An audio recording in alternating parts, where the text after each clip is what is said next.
안녕하세요. 이번 학기에 부동산 정보론이라는 과목으로 여러분들과 함께 할 경정희 교수입니다. 코로나19 상황으로 인해서 여러분들하고 벌써 일찍이 뵀어야 되는데 이렇게 뵙지도 못하고 벌써 3주차, 정상적으로 하면 3주차죠. 이렇게 돼서 온라인으로 처음 뵀습니다. 특히 이번 학기에 보니까 제 과목을 수강하시는 분 중에 1차로 이렇게 입학을 하셔가지고 오신 분들이 많던데 좀 학교에 입학하자 말자 이렇게 돼서 참 유감입니다. 예, 아무튼 먼저 축하드리고요. 앞으로 여러분들하고 같이 좀 재미있게 한 학기가 진행되도록 그렇게 하겠습니다. 어, 제가 이제 오늘이 이제 첫 주차지 않습니까? 그래서 첫 주차에 대한 얘기는 이제 뭐냐면 주제가 4차 산업혁명과 부동산입니다. 그래서 이런 과목으로 오늘 강의가 시작하도록 하겠습니다. 먼저 저를 잠깐 소개를 하도록 하겠습니다. 예, 저는 뭐 부동산하고 이게 정보기술 쪽이요. 이게 빅데이터나 인공지능, 블록체인, IoT라든지 이런 다양한 그런 정보기술하고 두 가지를 융합하는 것에 관심이 많습니다. 물론 처음에 제가 대학에 강의를 할 때는 부동산 정책론이라든지 개론이라든지 중개론, 평가론, 금융론, 경제론, 부동산의 그런 것에 대해서 강의를 했습니다만 이제 제가 이제 전문적으로 하는 분야는 여러분들하고 이번 학기에 같이 하게 될 부동산 부동산과 이 정보 이 가지를 융합하는 이런 내용을 전 연구를 하고 강의를 하고 그렇게 하고 있습니다. 지금 저 슬라이드에서 보시는 바와 같이 다양한 그런 공공기관에서 이렇게 활동을 하고 있습니다. 그래서 제가 활동하고 있는 부분은 이제 부동산의 어떤 이런 도시 재생이라든지요, 이쪽 부분 아니면 도시 계획 쪽에 이런 쪽에 지구 단위 계획 같은 거 수립을 하고 하는데 시민 평가를 한다든지 이런 거 하고 그다음에 이제 공간 정보에 대한 우리가 이번 학기에 이제 공간 정보도 좀 할 거거든요. 그래서 이제 그런 공간 정보에 관련해서 국가기관이라든지 공공기관 그다음에 기업체 이런 데다가 심의평가 자문 이렇게 활동하고 있습니다. 밑에 보면은 제가 쓴 책들입니다. 그래서 이번 학기에 여러분들하고 이제 강의할 때 주 교재로 할 책이 바로 이 책입니다. 그래서 제4차 산업혁명 시대의 부동산 정보기술론에서 이게 2018년도에 출판한 책인데 우리 이제 정보기술이라는 것이 시각각으로 변하죠.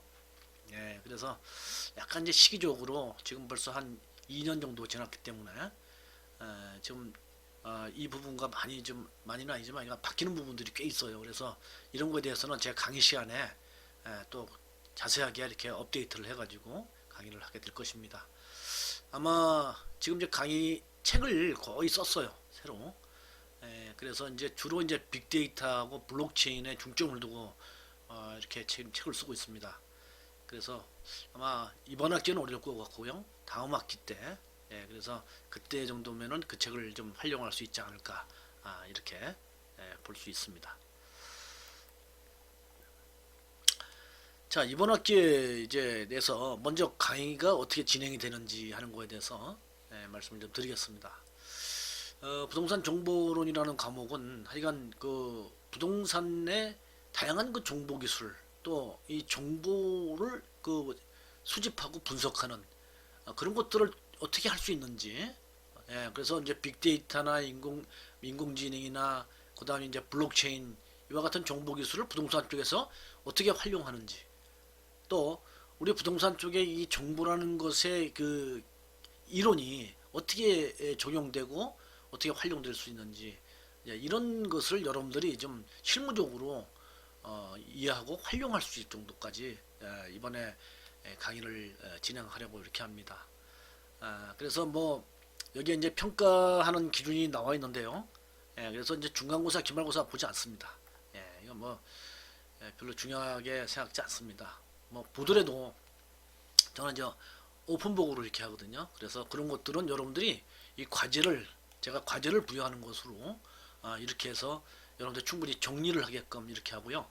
그 다음에 이제 그 발표를 좀 하려고 합니다. 그래서 발표를 한 두 회에 걸쳐서 하고 요때 이제 토론을 하고 이렇게 하는 것으로 하고요. 그 다음에 출석이 중요합니다. 그래서 여러분들 출석 요 신경을 좀 많이 쓰십시오 바라요. 에, 저는 이제 뭐 이게 학점이라든지 이런 거에 대해서는 좀 제 생각에는 이제 제 혼자 생각에는 후하다라고 이렇게 하는데 그런데 그냥 출석은 제가 좀 강조합니다. 그래서 원래 그 학칙상에 4번 이상 결석을 되면은 이 F가 나가요. 학점이 안 나가죠. 그래서 이런 사태가 있으면 안 되겠습니다. 저도 참 가슴 아프고요. 참 저도 참 어렵습니다. 그래서 출석은 가급적이면 여러분들 하시고 꼭 하시고요. 뭐 특별하게 뭐 업무 때문에 뭐 야근을 한다든지 출장을 간다든지 이렇게 못할 수도 있죠. 이런 경우에는 사전에 사전에 이렇게 말씀을 하시면은 됩니다. 그래서 그런 경우는 사전에 꼭 말씀해 하시고요. 그렇지 않고 아무 말 없이 당일날 뭐 갑자기 뭐 문자를 보내가지고 이번 뭐 오늘 출석을 못합니다. 뭐 죄송합니다. 이런 거 하지 마시기 바랍니다. 그래서 사전에 이렇게 하시길 바라요. 그 다음에 이제 제 강의를 지금 들으시는 곳이 여기죠.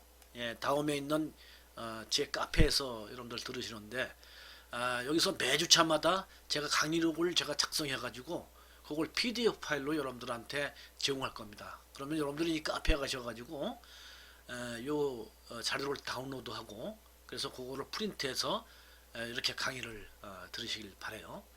그 다음에 이제 제가 요 카페에다가 관련되는 자료 같은 것도 이렇게 여러분들한테 제공을 할 겁니다. 그래서 어떤 논문이라든지 연구 보고서라든지 하여튼 이런 자료들이요. 그런 자료들을 여러분들한테 이렇게 제공을 할 거니까 그런 것도 여러분들 활용하시면서 강의를 들으시면 되겠습니다. 자, 강의가 이제 16주차 동안 쭉 진행되는데 벌써 이제 2주가 넘어갔죠. 코로나로 인해서 넘어갔고 그러나 저러나 이건 강의는 원래 계획대로 1주차부터 쭉 진행할 겁니다. 그래서 일단 학교의 방침이 지금 이번 주차하고요. 그 다음에 다음 주차까지는 온라인 강의를 하도록 현재까지 이렇게 되어 있습니다. 그 다음 이후에는 지금 아직 불확실한데 가급적이면은 저는 여러분들을 좀 뵙고 강의하기를 원합니다. 그런데 뭐 그건 제가 원하는 데서 되는 것도 아니고요. 또 여러분들이 원하는 거 되는 것도 아니고 이거는 이제 코로나19 상황이 이제 호전돼 가지고 충분히 이제 안전하다고 할 때 그럴 때 여러분들하고 같이 이제 얼굴을 맞대고 그리고 강의가 진행될 것 같아요.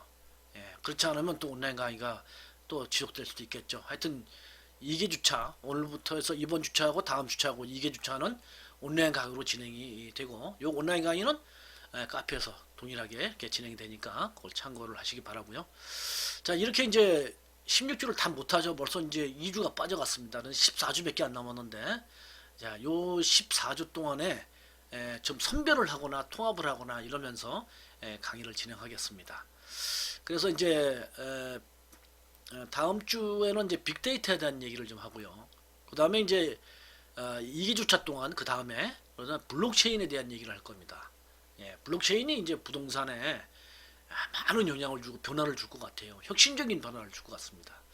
그래서 블록체인이 부동산에 어떻게 활용되고 어떤 변화를 줄 것인지 이런 아마 강의는 아마 듣기가 쉽지 않을 강의일 수 있습니다. 그래서 그런 얘기를 4주차, 5주차 지금부터요.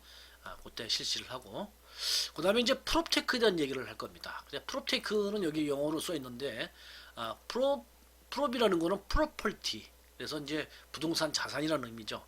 그 다음에 테크놀로지 그래서 부동산에 그런 빅데이터나 인공지능이나 뭐 블록체인이나 IoT나 이런 기술들이 적용돼서 이루어지는 비즈니스를 우리는 프롭테크라고 이렇게 얘기합니다. 그래서 프롭테크가 어떤 것이고 어떻게 지금 되어가고 있는지 하는 거에 대한 얘기를 좀 하려고 합니다. 그리고 그 다음 주차에는 지금까지 이렇게 들었던 거 4차 산업혁명이라든지 빅데이터나 블록체인 그 다음에 프롭테크 이런 것에 대해서 들은 것을 바탕으로 해가지고 발표 및 토의를 하려고 합니다. 그래서 한 2명 정도요. 그래서 지금 계획은 이제 4월 23일이 될 것 같은데요. 그래서 2명을 하는데 이 2명은 먼저 저는 항상 어떻게 하냐면은 이렇게 지원을 받습니다. 지원을. 그래서 여러분들 중에 여기에 관련해서 제가 이제 그 주제를 이제 내줄 겁니다. 요 관련한 내용으로. 그래서 요거에 대해서 여러분들이 이제 작성해 와가지고 요것을 이제 발표를 하고 그다음에 토의를 하고 이렇게 하는 시간을 갖고자 합니다. 물론 이제 발표를 하시면 그만큼 노력하시고 시간을 많이 투자하고 그렇게 하셨기 때문에 충분히 거기에 대한 이제 보상이 이루어질 수 있겠죠. 예, 그래서 이제 되니까 요 선착순으로 우선 봤는데 요거는 어떻게 봤냐면요. 카페에다가 이렇게 발표한다고 이렇게 댓글로 올려놓으시기 바랍니다. 어떤 부분에도 올려놔도 괜찮아요. 그래서 그렇게 우선적으로 지원하시는 분 그분한테 발표 기회를 드리겠습니다. 그 다음에 이제 토의를 하는데 이 토의도 아주 재밌습니다. 그래서 이제 발표를 하시고 토의도 활발하게 이렇게 진행되면은 여러분들한테 학점에도 많은 이제 그 점수를 받을 수 있지 않을까 이런 생각이 듭니다. 자 그렇게 하고요. 그 다음에 이제 부동산의 정보에 대한 이해를 이제 이론적인 내용으로 이제 여러분들한테 강의를 할 겁니다. 그래서 부동산 정보와 시스템, 정보 시스템, 이런 얘기. 그 다음에 공간 정보에 대한 얘기, 그런 얘기를 이제 하게 될 거고요. 그리고 나서 이제 부동산의 중개 정보와 이렇게 중개를 하는 데서 정보가 어떻게 이루어지고 있는가. 이건 뭐 중개하는 사람만 해당되는 거 아닌가, 중개업만을 하시는 분들만 해당되는 거 아닌가 이렇게 생각하시지만 그렇지 않고 우리는 일상생활에 중개 서비스를 누구나 다 받죠. 그래서 중개를 하면서 이렇게 정보화를 잘 활용해 가지고 중개를 하면 아주 고급의 양질 서비스를 제공할 수 있고 그 또 그걸 잘 알면 내가 스스로 공인중개사한테 서비스 안 받아도 내가 그렇게 할 수 있겠죠. 내가 실생활을 하면서. 그래서 중개 정보에 대한 얘기, 이런 얘기를 한 주차 정도 하고요. 그 다음에 이제 실습을 할 겁니다. 이렇게 원래 3개 주차가 이렇게 하도록 되어 있는데 2개 주차로 이렇게 줄였어요. 그래서 두 개 통합하고 이렇게 해서 이제 실제로 컴퓨터 실습실에 가가지고요. 여러분들 컴퓨터를 놓고 그렇게 하고 이제 실습을 합니다. 스스로 이제 정보를 검색해보고 웹사이트를 가지고요. 어떤 웹사이트가 있는지, 어떤 웹사이트에서 어떤 정보를 우리가 수집을 해서 투자를 한다든지 개발한다든지 부동산의 다양한 활동을 할 때 활용할 수 있는지, 또 스마트폰으로 어떻게 할 수 있는지 이런 것들을 정보를 수집하고 그 다음에 그걸 어떻게 그런 데이터를 수집해가지고 또 어떻게 정량적으로 어떻게 분석해서 우리가 그런 의사결정, 부동산의 의사결정을 활용할 수 있는지 이런 얘기를 하고 그 실습을 하고요. 그 다음에 이제 스마트폰을 가지고 또 모바일 이런 스마트폰이나 태블릿 PC 이런 것을 가지고 정보를 어떻게 수집해서 요거를 어떻게 활용할 수 있는지 하는 얘기를 할 겁니다. 그 다음에 부동산에 이제 스마트 도시가 이제 많이 이루어지죠. 그래서 스마트 도시가 무엇이고 이것이 부동산에 어떤 영향이 있는지 이런 얘기를 하고요.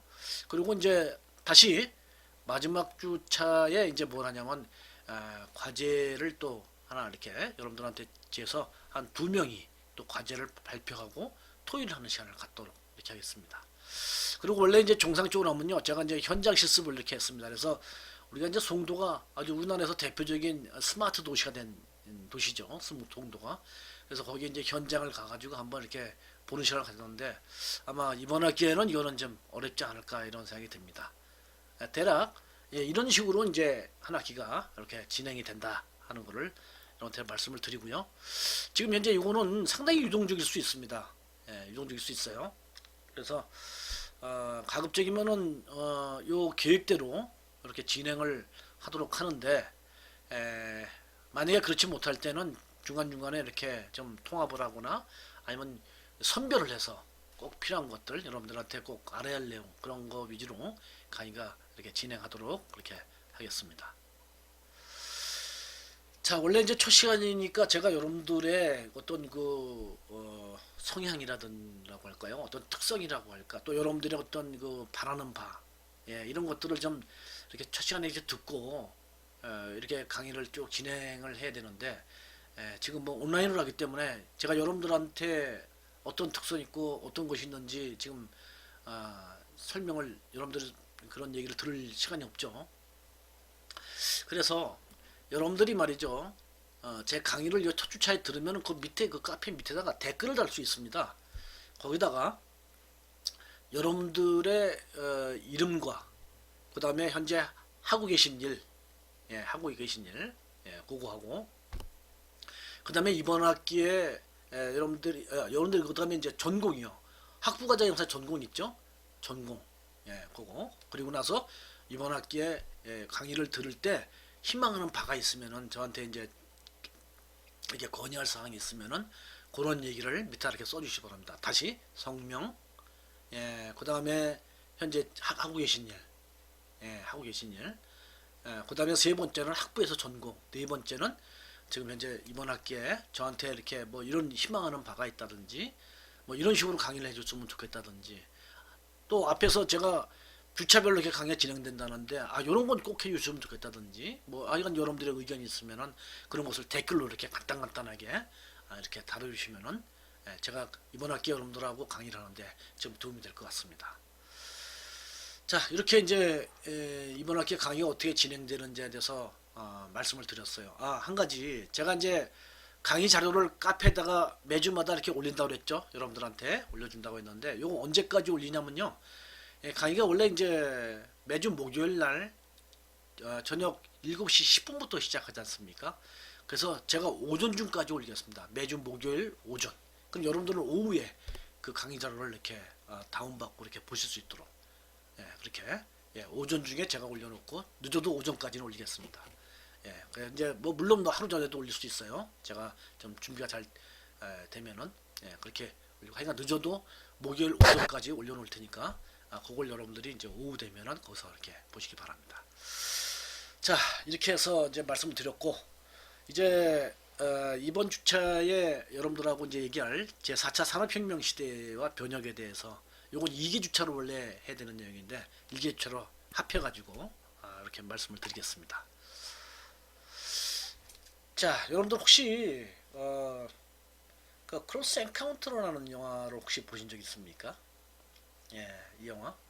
이 영화를 크로스 엔카운터라는 영화를 우리말로 표현하면 이 조우라는 말로 표현될 수 있을 것 같아요. 조우.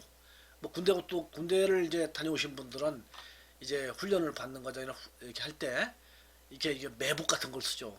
그래서 딱 쓰고 있다가 적과 조우를 하면은 뭐 암호를 대고 뭐 이렇게 한다. 뭐 이렇게 얘기를 합니다. 그러니까 조우라는 거는 어떤 뜻밖의 어떤 상황이 딱 직면했을 때 우리는 조우 이렇게 표현합니다. 그렇게 해서 제가 왜 조우라는 말을 쓰냐면요. 이 세상이 말이죠. 굉장히 급변하는 세상이 될 거라고 이렇게 얘기합니다. 앞으로의 세상은. 그래서 지금 이제 4차 산업혁명 이제 이런 용어를 많이 쓰죠. 4차 산업혁명. 그 다음에 이제 뭐 초연결 사회 이런 용어도 씁니다. 그래서 제가 이제 많은 분들한테 지금 어떤 시대라고 합니까? 하면은 정보화 시대요 이렇게 말씀하시는 분들이 꽤 되거든요. 근데 정보화 시대라는 말을 벌써 10년 20년 전 얘기가 되고 우리도 모르게 이런 시대가 바뀌었어요. 이렇게 그만큼 시대가 빨리빨리 바뀐다는 거죠. 근데 앞으로의 시대는 말이죠. 더욱더 급변한다고 합니다. 더욱더 급변하는 시대. 자, 우리가 어떠한 과거를 갖다가 이렇게 놓고 우리의 경험을 가지고 하면은 그러면은 앞으로 닥칠 것도 이렇게 예상을 어느 정도 할 수 있죠. 근데 앞으로의 세상은 그런 세상이 아니라고 이렇게 합니다. 그래서 전혀 지금까지 있었던 그런 것과 전혀 다른 그런 세상이 뜻밖의 현상이 우리 앞에 다가온다. 그래서 이제 조우라는 말씀을 드리는 거죠. 그렇게 해서 그러니 얼마나 참 어렵습니까? 참 뭐 대비할 수도 없고 그런 상황이 올 수 있다는 거 아닙니까? 그래서 이제 그런 세상, 그런 세상이 앞으로 온다. 그러면은 이런 세상이 오는 데서 어떤 요인 때문에 그렇게 변화가 그렇게 급변하게 상황이 오는 것이냐 하는데 학자들에 따라서 말이죠. 두 가지 이렇게 구분돼요. 하나는 학자는 이 기술 발전이 바로 그렇게 세상의 급변하는 세상으로 바꿔야 될 것이다. 세상을 바꿔준다 이거죠. 그렇게 하는 학자가 있고 또 다른 한편에서는 이런 기술의 그 발전뿐만 아니라 다양한 그런 의식의 변화라든지 문화라든지 이런 것들에 의해서 마찬가지로 세상이 변한다. 이렇게 얘기를 하고 두 가지의 그런 의견이 말이죠. 서로 이게 상충해가지고 막 논쟁을 하기도 합니다. 근데 이제 가장 이제 지배적인 그런 것은 뭐냐면은 기술에 의해서 세상이 바뀐다는 거죠. 세상의 변화가 온다는 거예요. 혁명이 일어난다 이렇게 하는 거죠. 리볼루션이라는 거죠. 이렇게. 그래서 기술 결정론이 이렇게 아주 앞으로의 변화를 주게 되는 세상이 된다 하는 변호를 많이 한다는 겁니다. 그래서 이제 이 기술이라는 거, 이 기술이 부동산에 어떤 영향을 미치는지 이런 것들도 우리가 좀 심도 있게 이렇게 살펴볼 필요가 있다고 하는 겁니다. 자, 그러면 세상은 어떤 식으로 변하고 우리가 뜻밖의 어떤 변화가 앞으로 있을 것인가 이런 거에 대해서 잠깐 좀 말씀을 드리겠습니다. 여러분들 우리 지구는 말이죠. 앞으로 30년, 50년 되면은 지구를 이렇게 떠나야 할 것이다. 이렇게 얘기를 하기도 하죠. 이렇게 합니다. 근데 왜 그러냐면요. 이렇게 온난화 현상이 일어나고 그러면 떠서 지구의 환경이 막 급변하게 되고요. 그래서 지금 옛날의 지구 환경과 지금의 지구 환경은 많은 차이가 있죠. 또 이 북태평양 쪽에 가면은 이렇게 쓰레기 이 플라스틱에 의해서 플라스틱 섬이 한반도의 3배 이상의 크기가 이렇게 이루어져 있다고 합니다. 그러니까 플라스틱이 둥둥 떠다니다 이렇게 모이나 봐요. 태평양에 이렇게 모여가지고 있는데 이 플라스틱이 다시 이제 오랜 기간이 되면 물에서 분해가 돼가지고 미세 플라스틱이 돼서 이런 미세 플라스틱을 또 물고기가 먹고요. 그 물고기를 사람이 또 먹습니다. 그러면서 이게 이제 다시 인간한테 부메랑이 돼서 돌아오는 거죠. 그래서 이 앞으로는 이제 생선도 제대로 먹기가 어려운 그런 세상이 되기도 한다고 합니다. 또 이거 지구 생태 환경 초과일이라고 이렇게 되는 게 있어요. 그래서 뭐냐면은 지구의 영향을 초과하는 날. 이 지구가 말이죠. 1년 동안 정화하는 능력이 있겠죠. 이렇게 오염이 됐을 때 정화하는 능력. 그래서 시간이 가면 갈수록 오염은 더 많이 되고 정화하는 능력은 갈수록 떨어지고 이렇게 해서 여기 보시는 바와 같이 1987년도에는 12월 19일까지 정화하고 그 이상은 정화하지 못하니까 정화할 능력이 안 되기 때문에 이제 누적이 되는 거죠. 오염된 게. 자, 이렇게 해서 2017년 때는 말이죠. 8월 2일까지밖에 정화를 못해요. 그러니까 8월 2일 이후부터는 오염된 것이 더 누적되는 거죠. 그러면 더서 지구는 갈수록 어떻게 돼요? 이게 지구를 갉아먹는 것과 같이 이렇게 되는 것이 된다. 그래서 스티브 호킹 박사는 말이죠. 인간은 지구를 30년 내지 50년 후에는 떠나야 할 것이다. 이렇게 얘기를 했다고 합니다. 자, 이런 것이 있고요. 그 다음에 또 이제 어떤 것이 있냐면은 자, 그래서 그러면 지구 위에 말이죠. 어떤 다른 그 행성이 지구와 같이서 어떻게 좀 사람이 살 수 있는 그런 행성이 없을까? 이런 생각을 했다고 그래요. 누구냐면 러시아에 있는 아주 거부인데요. 이렇게 밀러라는 사람인데 이 사람입니다. 이 사람인데 이 사람이 이제 그래서 행성을 하나 발견하려고 이렇게 했는데 가장 유사한 행성이 뭐냐면 알파 센토리라는 요 행성이 있답니다.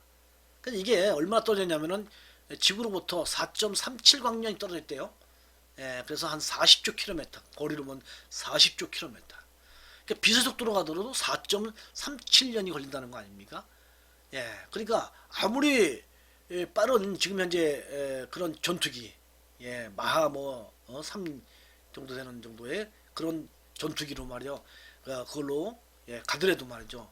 뭐 4만 년이가 걸린다고 하더라고요. 계산해 보면. 그러니 4만 년 걸리면은 지금 써서 4만 년 되면은 사람의 생명이 이게 그렇게 안 되니까 알 수가 없죠. 그래서 도저히 불가능한 거라고 그렇게 했는데 그래서 이 밀러라는 사람이 말이죠. 이 스티븐 호킹 박사한테 의뢰를 했답니다. 어떻게 좀 알아볼 수 없느냐 하니까 스티븐 호킹 박사가 어떻게 냐면은 아주 조그만한 그런 이제 그 초소형 우주선 요 손으로 이렇게 들고 있잖아요. 좀 조그맣게 가로 세로 한 20cm 정도 되는 자 요런 것을 그 우주선에다 넣어가지고요 로켓을 쏴 올려요. 그래가지고 대권 밖에서 그걸 이제 탁 터트려가지고 그러면 이제 한 1000개 이상의 그런 이제 소형 우주선이 쫙 번지겠죠. 그걸 지구에서 말이죠 레이저로 이렇게 탁 쏜답니다.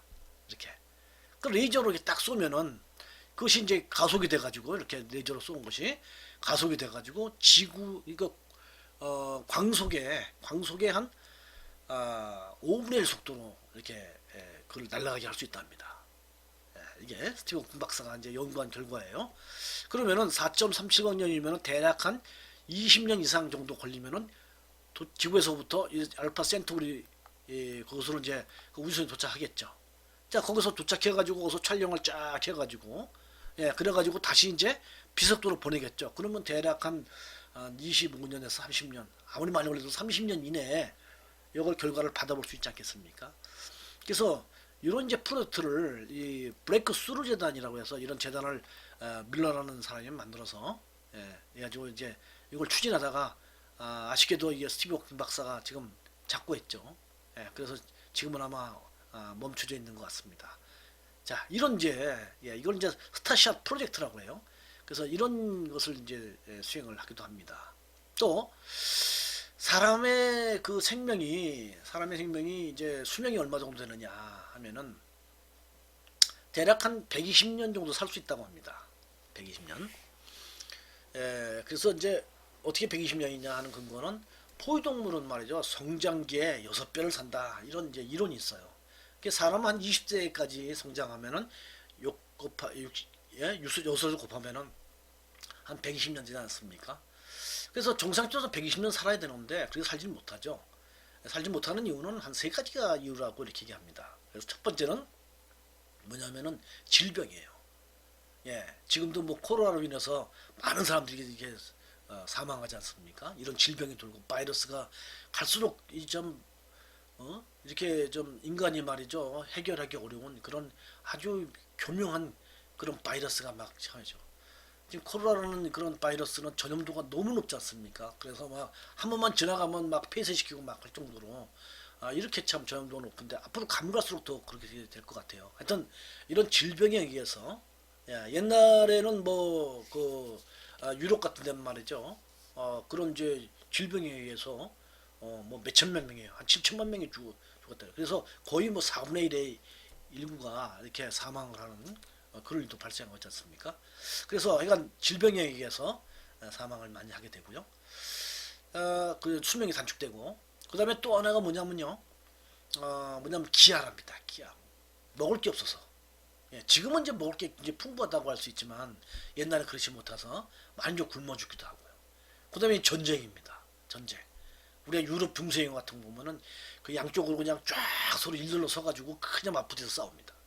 그래가지고 전쟁이 뭐 그래가지고 어디가 승리를 하던 그 전쟁이 다 끝나고 보면 막 그냥 그 길에 그냥 죽은 사람들이 막 즐비하죠. 그냥 이렇게 많이 그동안 엄청나게 그냥 이 전쟁을 하지 않습니까? 그래서 그렇게 많은 사람들이 이제 죽기 때문에 그렇기 때문에 수명이 이게 높을 수가 없죠. 그래서 뭐 40세도 이렇게 되지 않습니다. 이런 일들이 이제 되는데 최근에 와서는 이런 것들이 이제 많이 이제 완화가 되죠. 뭐 지금 코로나로 인해서 질병도 많이 이렇게 되고 하겠지만 또 의학이 또 아마 지금은 그렇지만 또 앞으로 6개월 이내 아니면 내년쯤에는 또 극복할 수 있게 되는 거죠. 지금 암도 많이 극복하고 있고요. 또 의료 기술이 많이 발전하고 서비스가 발전돼서 사람들이 이렇게 굉장히 또 건강해지지 않습니까? 옛날에는 뭐 60만 넘으면은 참 노인이고 할아버지고 말이죠. 아주 고령자였는데 지금 60 보고 참 고령자라고 하면 솔직히 좀 기분이 별로 안 좋죠. 저도 60이 넘었습니다만 지금 뭐 요새 코로나로 인해서 고령자고 60세 이상 뭐 이렇게 하면은 별로 좀 기분이 그렇습니다. 왜? 지금 뭐 지금 60은 옛날 60하고 많이 틀리죠. 그래서 굉장히 이제 젊어지고 이렇게 되기도 하고 이러는데 하여튼 이제 뭐 여담입니다만 그렇게 이제 이런 것으로 인해서 인간의 수명이 굉장히 단축 될 수밖에 없었죠. 그런데 최근에 와서 이제 자꾸 이제 이게 뭐 기아도 하고 의료기술도 많이 발전하고 또 뭐 전쟁도 이렇게 많이 나지 않습니다. 전쟁 난다고 해서 옛날같이 이렇게 많이 죽지도 않죠. 이러다 보니까 수명이 자꾸 연장됩니다. 그래서 이제 오히려 지금은 이제 고령화를 더 걱정해야 되는 그런 시대가 왔죠. 우리나라 특히 고령화 상당히 우려되는 국가이기도 하지 않습니까? 이렇게 돼서 지금 뭐 80세 이상 막 우리나라 83세 이상 됩니다. 평균 수명이 뭐 이렇게 이제 올라가기도 하죠. 그러나 이건 인간이 말이죠. 가장 큰 열망이라고 할까요? 이런 것이 있다고 한다면은 옛날부터 그 영생하는 것이 큰 바람이었기도 했죠. 진시황이 영생하려고 그렇게 노력했습니다만 예, 영생하지 못하는 일도 있었고, 근데 앞으로는 말이죠, 이런 이제 기술이 발전해 가지고 영생할지도 모른다는 생각이 됩니다. 그 근거가 하나가 뭐냐면요, 이게 인간의 염색체가 이렇게 X자로 이렇게 꼬여 있잖아요, 이렇게 X자로. 근데 요 끝부분에 말이죠, 이렇게 달라있는 부분이 있대요. 요 달라있는 부분이, 이게 사람이 나이가 들고 노화가 됨에 따라서 요것이 부분이 이렇게 줄어든답니다. 이렇게. 그래서 인간이 노화하고 수명을 다하는 이유는 염색체 끝에 있는 요 부분이 줄기 때문이구나. 인간은 세포가 계속 분열하면서 사는데, 세포가 분열하니까 갈수록 이게 작아지는 거죠. 이렇게. 그래서 요거를 이제 발견한 학자는 이게 노벨 화학상을 받았습니다. 예, 여자 학자였는데요, 미국에. 그래서 요걸 이름을 뭐라고 했냐면 텔로미러, 이렇게 명칭을 붙였어요. 텔로미러. 그래서 요거를 말이죠, 줄어가는 것을 멈추게만 할 수 있다면은 인간은 더 이상 노화하지 않는 거죠. 예, 제 염색체를 지금 이 순간에 주는 것을 딱 멈추게 한다. 더 이상 줄지 않게. 그럼 저는 이 상태에서 그냥 사는 거죠. 예, 그 이상 더 노화하지 않고 수명을 다할 일이 없죠. 예, 계속 이 상태로 그냥 사게 될 수 있을 겁니다. 또 이걸 늘리면 어떻게 될까요? 늘리면은 그러면 제가 더 젊어질 수 있겠죠. 이렇게 젊어질 수도 있습니다. 그래서 요 텔로미러라는 것을 지금 요거를 어떻게 하면 주는 것을 멈추고 늘릴 수 있겠냐 하는 것들을 지금 연구를 하고 있다고 합니다. 그래서 이제 이 연구가 끝나면은, 연구가 잘 이루어지면은 영생할지도 모르죠. 자, 이런 일들을 지금 하고 있어요, 인간은. 우리가 이제 수명이라는 거, 생명이라는 거, 이거는 뭐 인간의 영역이 아니라 신의 영역이라고 생각했는데 이런 것까지 도전을 하고 있다는 겁니다.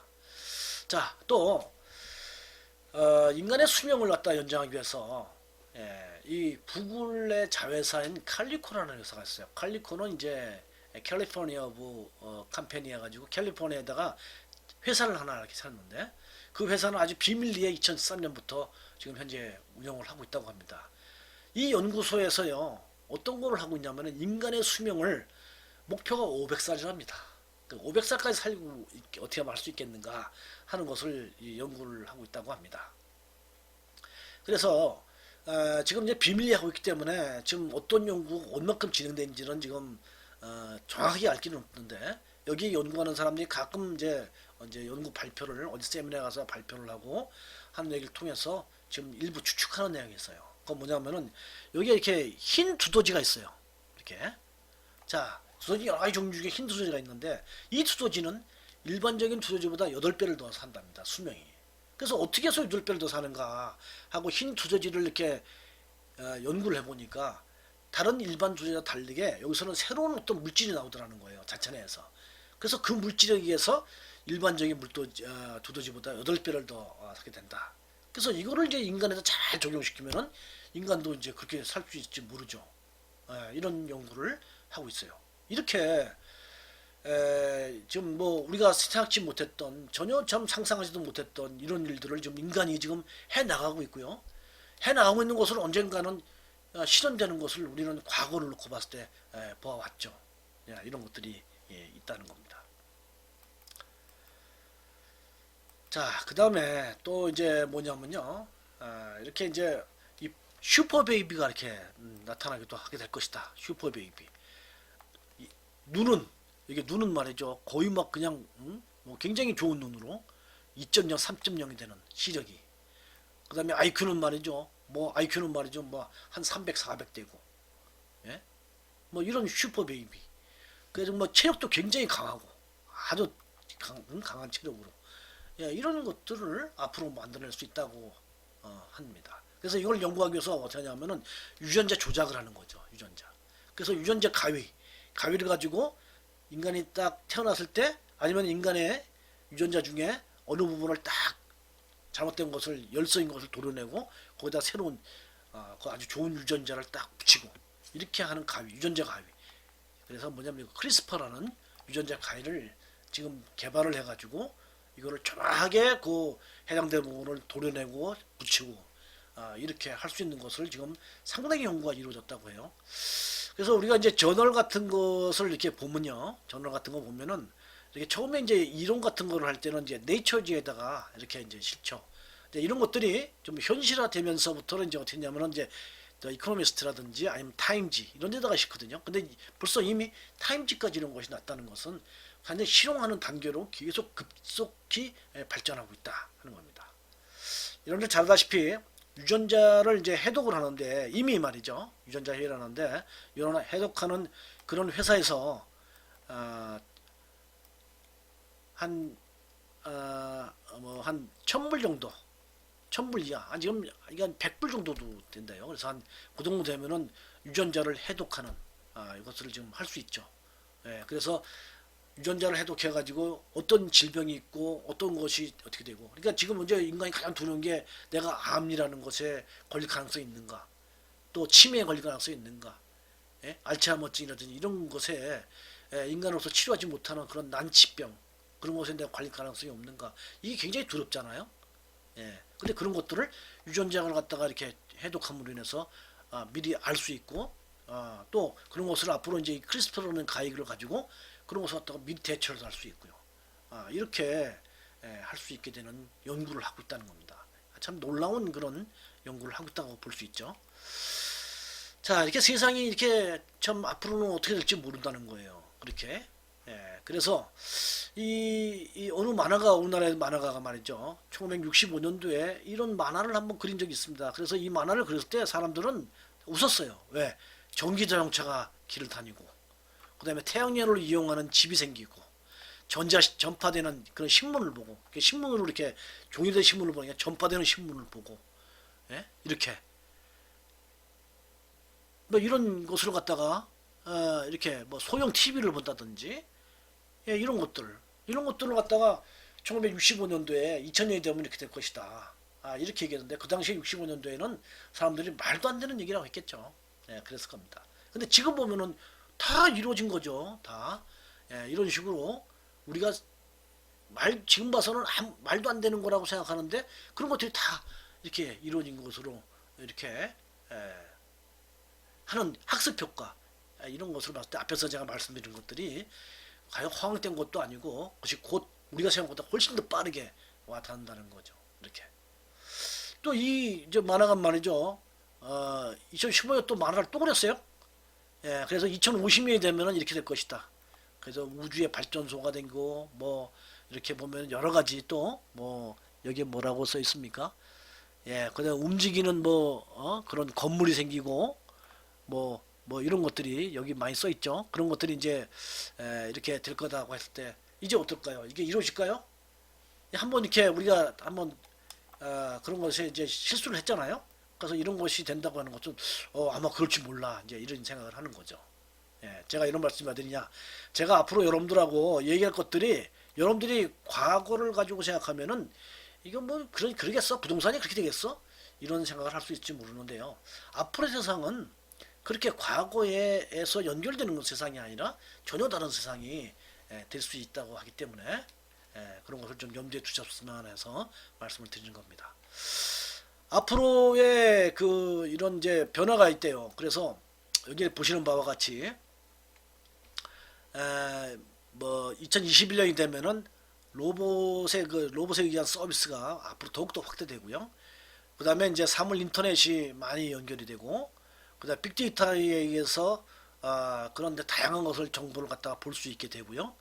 예. 그다음에 인공지능에 의해서 이런 것이 더욱더 확대되고 2025년이 되면 자 이런 것에 의해서 앞으로의 이런 것에 많은 변화가 있을 거라고 합니다.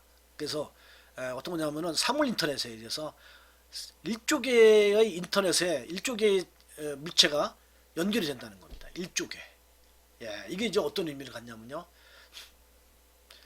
이건 어떤 의미를 갖냐면은 연결이 되면은 두 개와 두 개가 연결되면은 거기서 정보가 두 배가 일어나죠. 혼자가 알고 있는 거 말고 다른 사람하고 또 연결이 되면요. 셋이 연결되면은 그러면 몇 배의 그런 정보를 얻을 수가 있을까요? 효과를.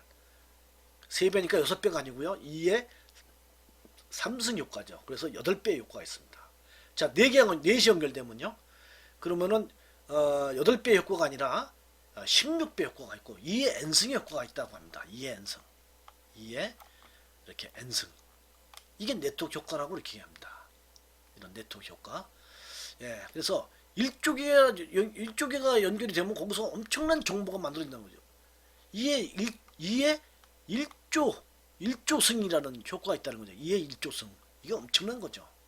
그래서 엄청나게 많은 데이터가 생성이 되고 그 데이터를 이제 우리가 알아보려면 빅데이터로 그거를 분석을 해서 우리가 어떤 분야고 필요로 하는 것을 우리가 더 정확하게 예측하고 그 다음에 전망하고 할 수 있다는 걸 의미합니다.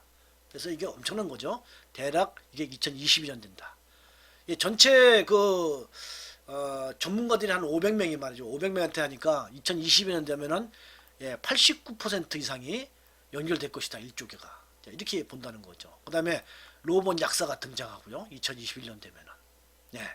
그 다음에 이제 10%의 안경이 이렇게 인터넷에 연결된다. 중국엔 말이죠.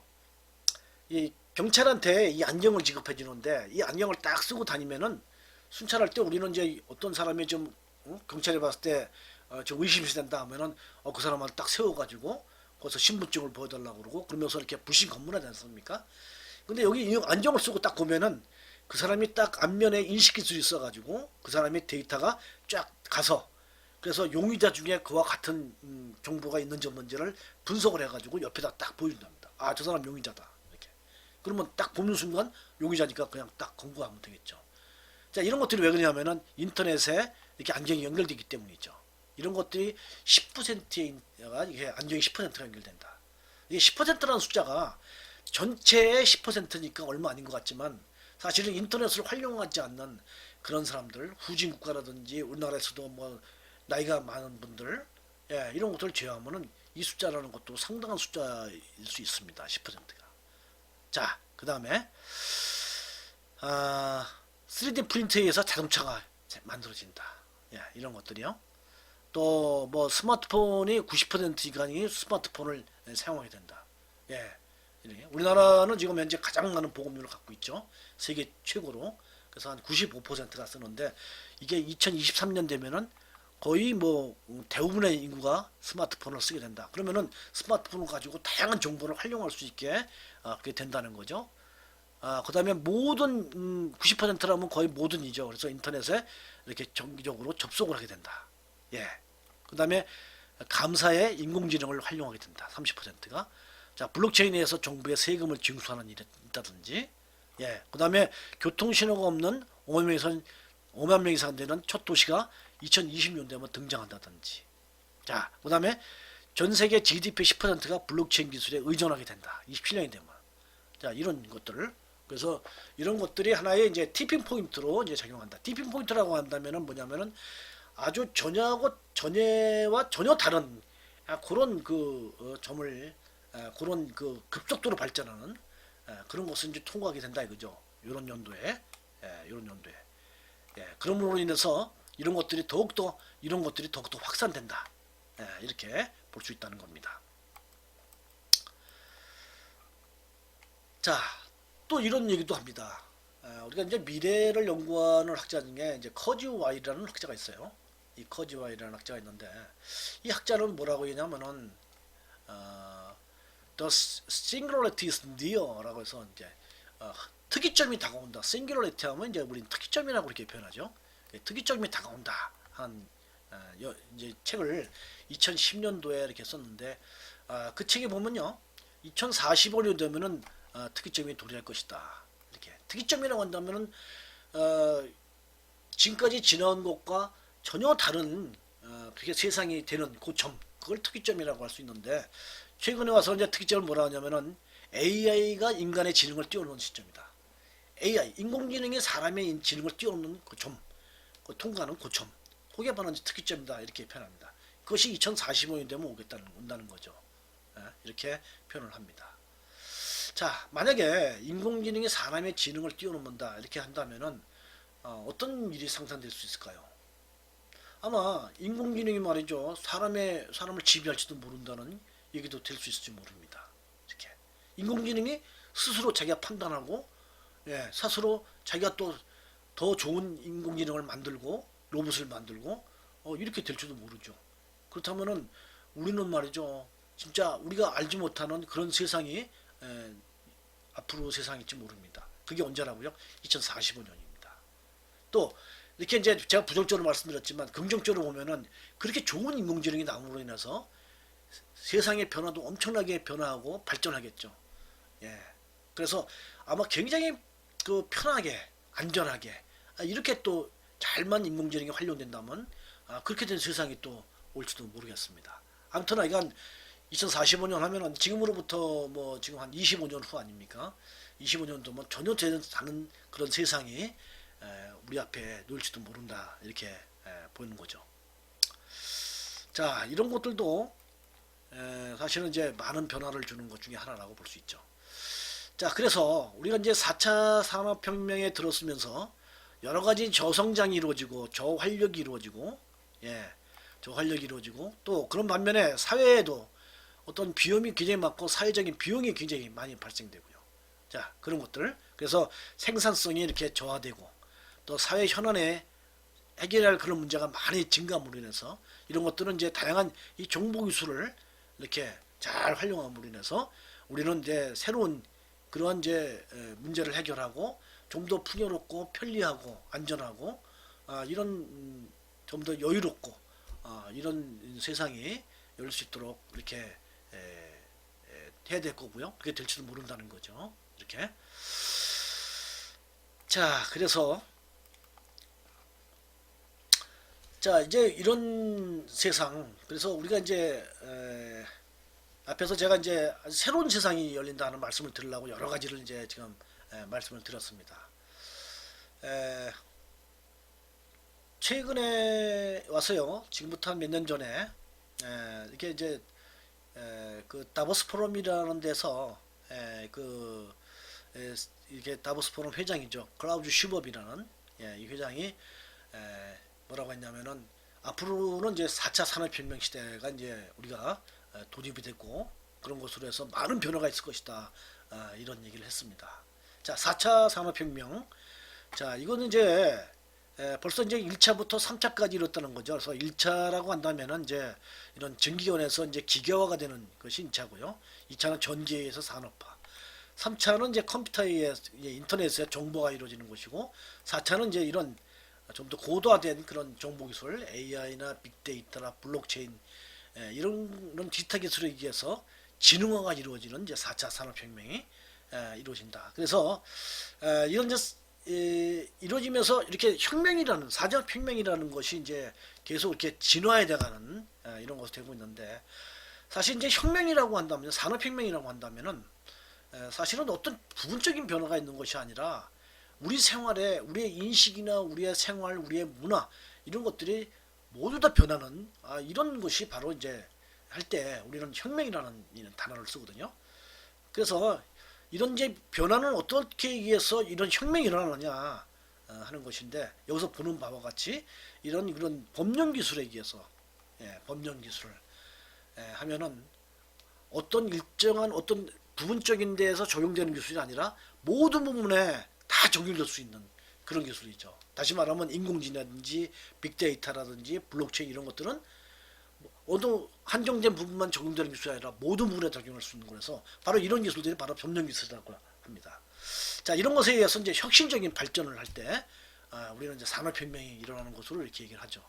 그래서 앞으로의 산업혁명, 4차 산업혁명은 자, 3초와 틀리게 해서 지능화가 이루어지는 그런 혁명이다. 이렇게 본다는 겁니다.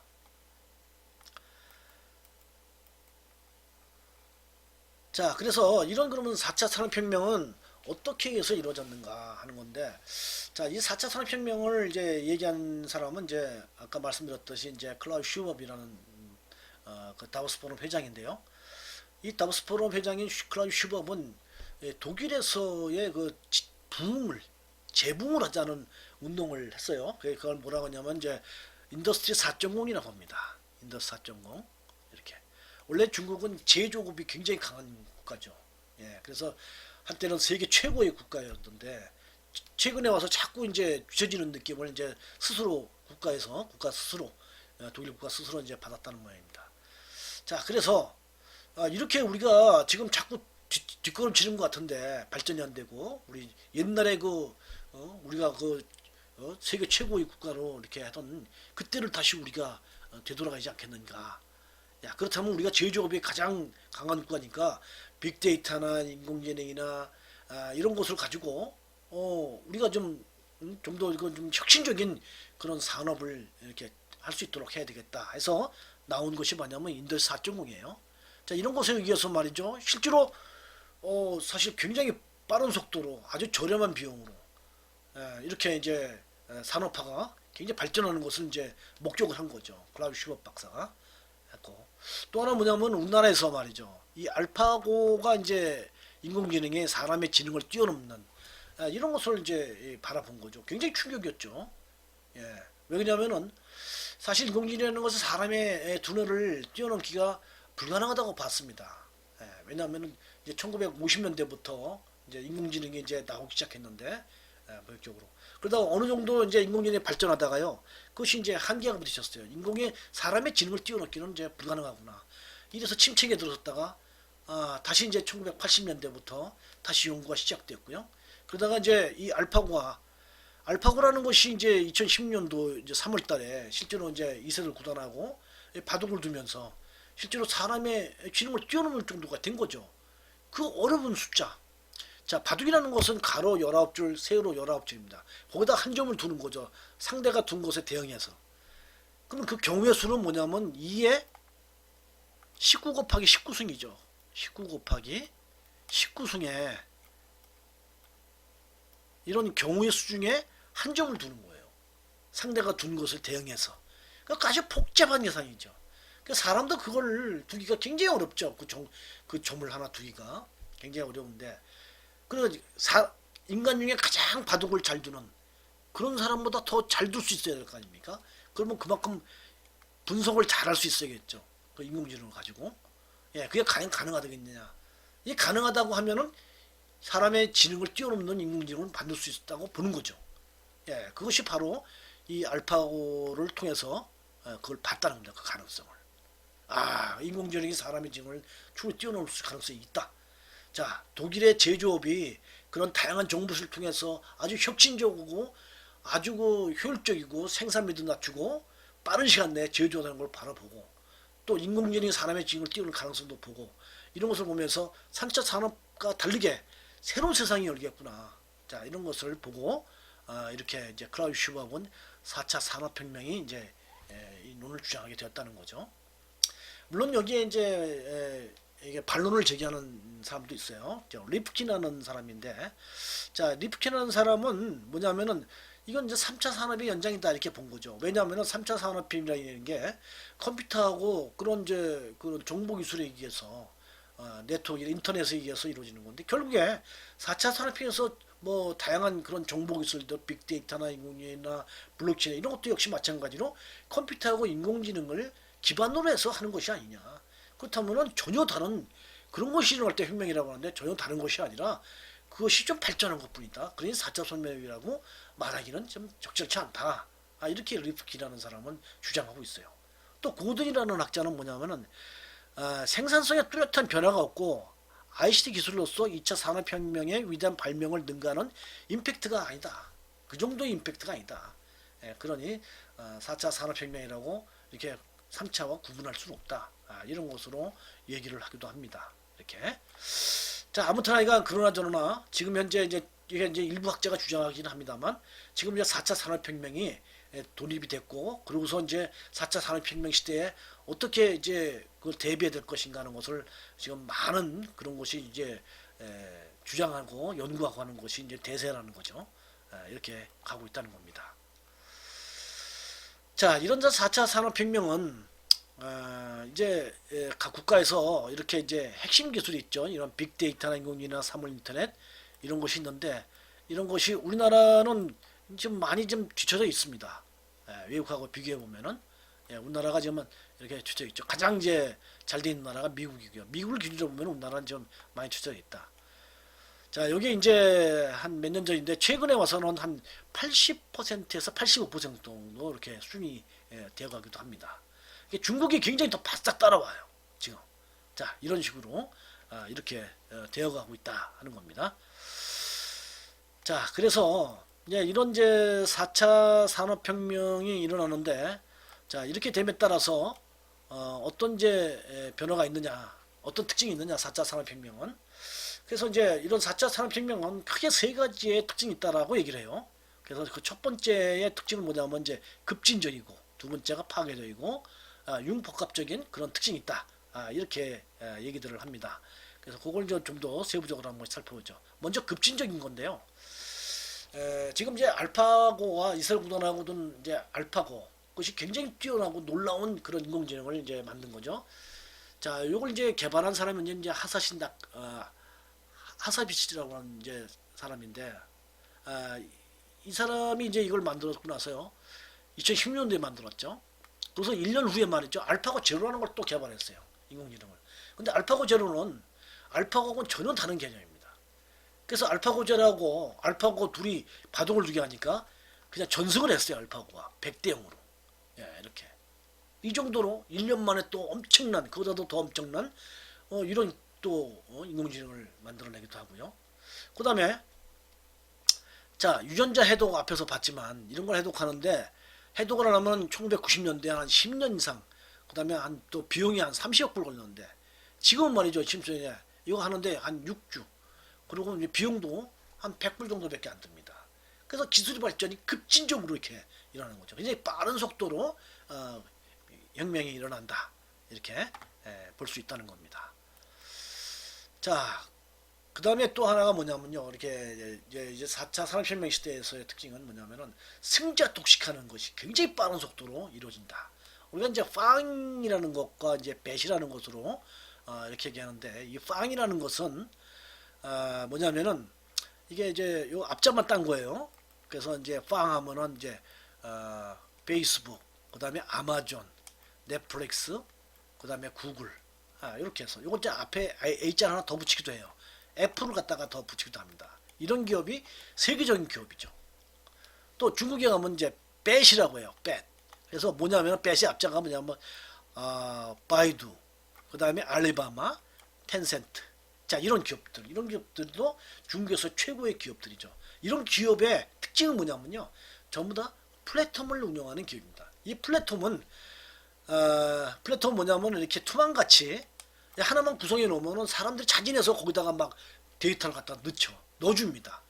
예, 이렇게 우리가 이제 물고기를 잡기 위해서 이 투망을 가져가 이렇게 가운데다가 이 된장 같은 거 넣어놓고 가만히 놓기만 하면 물고기들이 자동적으로 들어가듯이, 플랫폼을 운영하면은 데이터 갖다가 사람들 갖다 넣죠.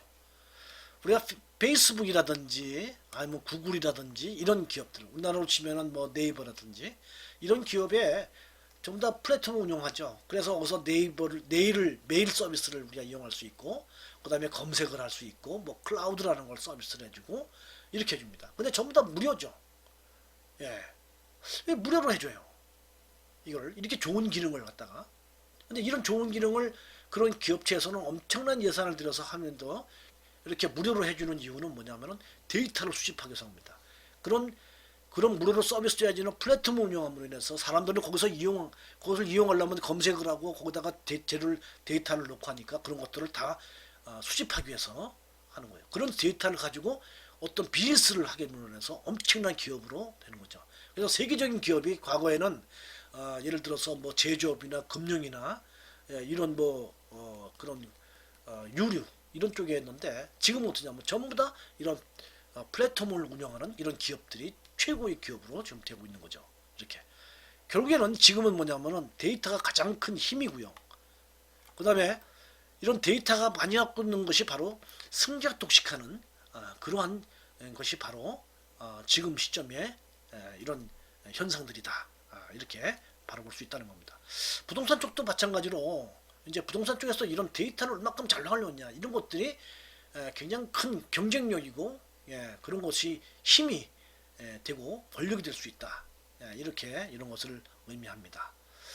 자, 이제 제가 지금 운영하는 이 프로그램이요, 너무 오랜 시간 동안 뭐 다운이 돼요. 그래서 여기서 좀 잠깐 멈췄다가 다음 시간에 계속 진행을 하도록 그렇게 하겠습니다.